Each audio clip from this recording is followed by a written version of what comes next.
Let me tell you something that took me nearly 20 years of practice to fully understand. And when it finally clicked, I was almost angry at how simple it was. For decades, medicine handed people with arthritis the same short list. Take this anti-inflammatory, take this steroid, and when your joint finally wears down to bone on bone, we will replace it with metal and plastic. That was the whole conversation. Nobody sat you down and explained why your joint was disappearing in the first place. Nobody explained that your own body might be the one taking it apart piece by piece while you did nothing wrong at all. I am a physician. I spent more than 20 years in internal medicine and surgical wards, and I trained alongside people who now teach at places like Johns Hopkins University. And here is the confession I have to make to you today.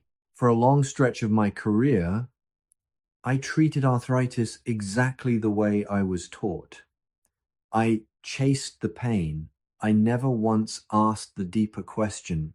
And that failure is what I want to fix for you in the next 20 minutes, because there is a strategy for both osteoarthritis and rheumatoid arthritis that almost nobody talks about, and it costs less than a cup of coffee a day. So if your knees ache when you climb the stairs, if your hips throb at night, if your fingers are starting to stiffen and swell, please stay with me. Do not skip ahead, because what I reveal near the end, the exact way to use this without triggering a reaction, is the one detail that decides whether this works for you or backfires. Now, let me ask you something.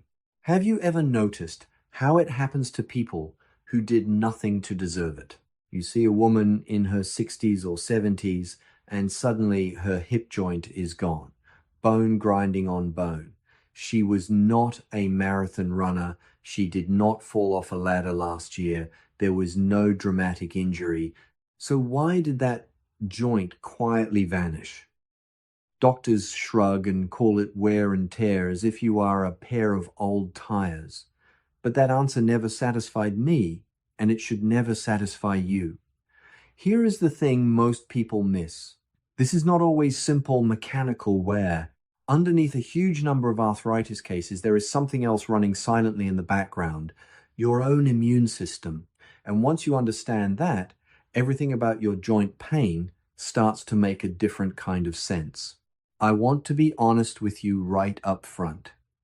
This is education, not a prescription.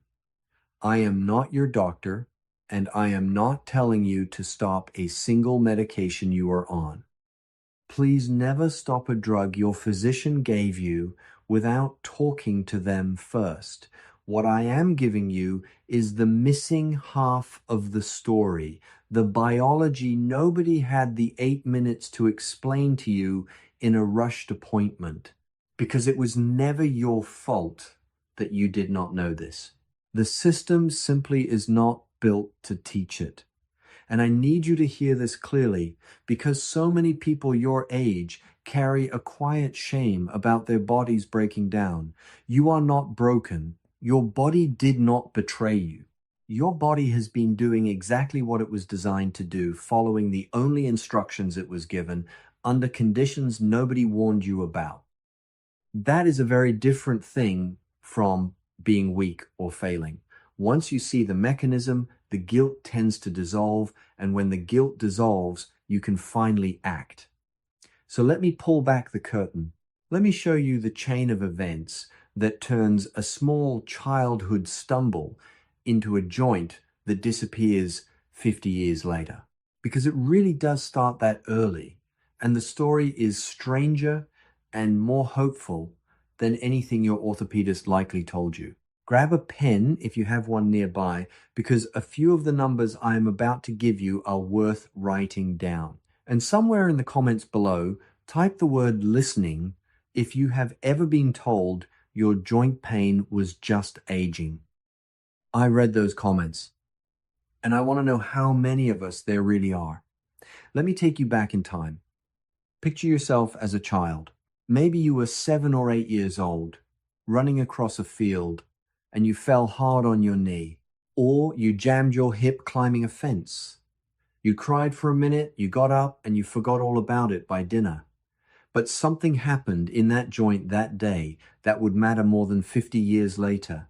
When you jammed that joint, you created a tiny micro tear in the cartilage, so small no doctor would ever have found it. And here is the part almost nobody explains. Little microscopic pieces of that cartilage can leak out into the joint space, into a fluid in there called synovial fluid. Now think of your immune system like a border patrol that has been guarding your body since birth. It has a list of what belongs to you and what does not. But this cartilage was tucked away, sealed off, hidden from that patrol its whole life. So when those little fragments float free, your immune system looks at them and does not recognize them. It flags them as foreign, as an intruder. And what does Border Patrol do with an intruder? It builds weapons. It starts producing antibodies, tiny guided missiles designed to attack that specific target. Here is the strange part. This can sit quietly for decades. The weapons are built, they are stored, and nothing happens. You feel fine through your 20s, your 30s, then somewhere in your 40s, 50s, or 60s, life throws a stressor at you, a major stress, a loss, an illness, and bam, the whole cascade wakes up. Now, the reaction is not small anymore. Your immune system is not just attacking a few loose fragments, it has decided the entire joint looks suspicious. So it turns its weapons on the whole thing. Your own tissue leaks in, your immune system attacks, that attack causes more tissue to break down and leak in, which triggers even more attack. Do you see the trap? It is a loop that feeds itself.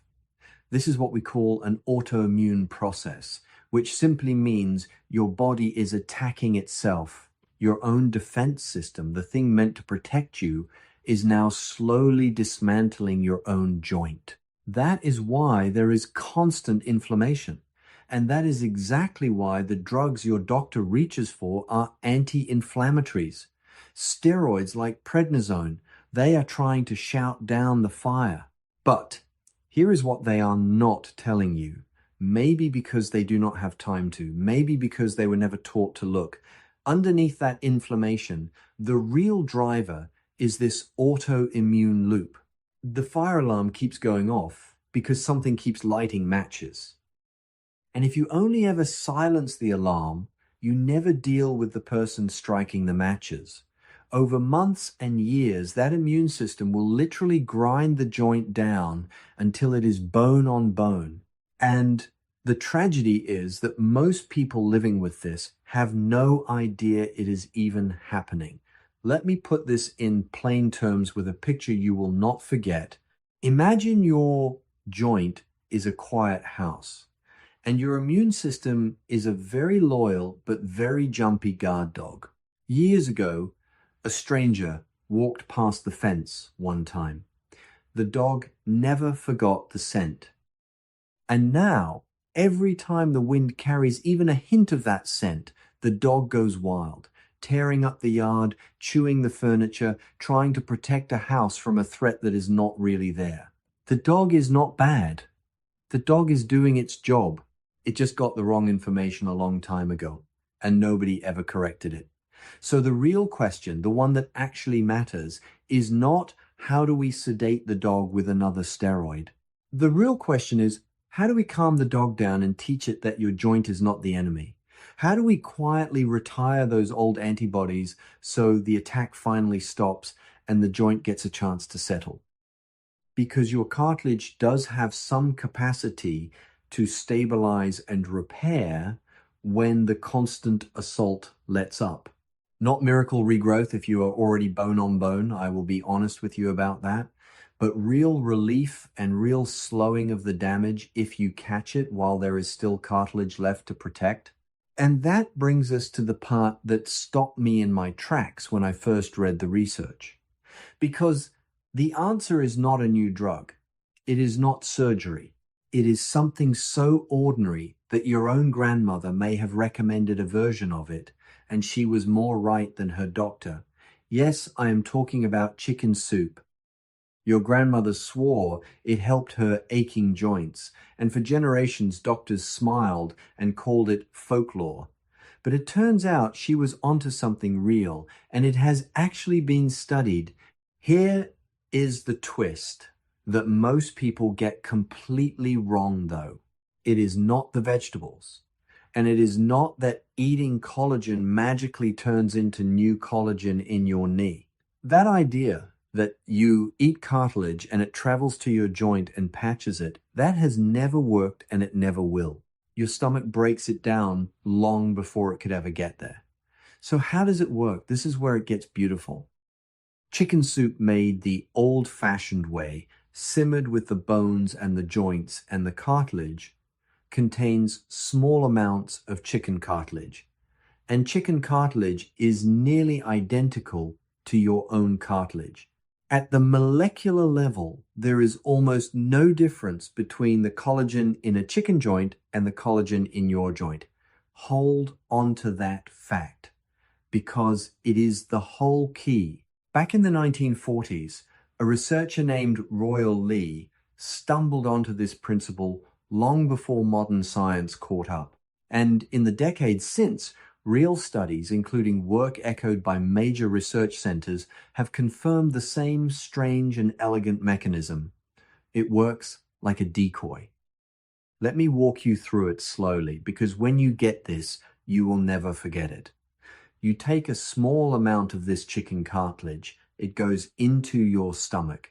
Now here is the clever part. Instead of your immune system treating it as an enemy, when cartilage arrives through the digestive tract in this specific gentle form, your body processes it through a kind of immigration checkpoint in your gut. Scientists call this oral tolerance. Your gut is where your immune system learns what is safe to eat. And when it meets this cartilage there, in that setting, it gets stamped as friendly, safe, not a threat. Now watch what happens next, because this is the magic. Your immune system senses cartilage in the gut and says, wait, we have been attacking something that looks just like this up in the joints, and the tolerance signal from your gut starts to travel outward and calm that reaction down. The attacking antibodies get redirected and quieted. It is like walking your jumpy guard dog over to that old stranger, letting it sniff his hand and finally saying, see, he is a friend. You can stop tearing up the yard now. The decoy in your stomach teaches the immune system to stand down, and as it stands down, the inflammation in your joints can start to fall. Let me make this real for you. I want to tell you about a woman I will call Sandra. Sandra is 67, a retired postal worker from Virginia. And for 30 years, she carried a mail bag up and down front steps in every kind of weather. By the time she came to me, her knees and her fingers ached every single morning. Her doctor had her on anti-inflammatories and told her the next stop was a knee replacement. Sandra told me something I will never forget. She said, I feel like a stranger in my own hands. She could not open a jar. She could not knit for her grandchildren. Her whole identity, the woman who made things with her hands, had been quietly stolen from her, and everyone around her just called it getting old. Sandra was skeptical, and I do not blame her. She said, if a spoonful of something this cheap actually worked, my doctor would have told me. And I said to her, Sandra, your doctor has 8 minutes with you and a prescription pad. He is not a bad man. He was simply never taught this. I am not asking you to stop anything you are taking. I am asking you to add one small thing and give it time. Now, let me tell you, the mistakes that could have ruined it for her, because if you do this wrong, you will swear it does not work and quit. Here is the first mistake. Cooking destroys it. When collagen is heated hard, its shape changes, and the exact shape is what the immune system needs to recognize. So the researched, concentrated version of this is a form called undernatured type 2 collagen. Undernatured simply means undestroyed, not cooked, not broken down. You will see it written with a small 2 or the letters UC2. This is why the soup helps a little, but the undernatured form tends to work better. It delivers the precise, intact shape your immune system reads. The second mistake is dose. This is not a bigger is better situation. In fact, the studied amounts are tiny, often just a small amount once a day, because you are sending a signal, not filling a tank. Flooding your system does not calm the dog faster. It can actually stir it up. And the third mistake, the one that makes people quit on day 3, is what I am about to explain next. And it is the single most important thing in this entire video.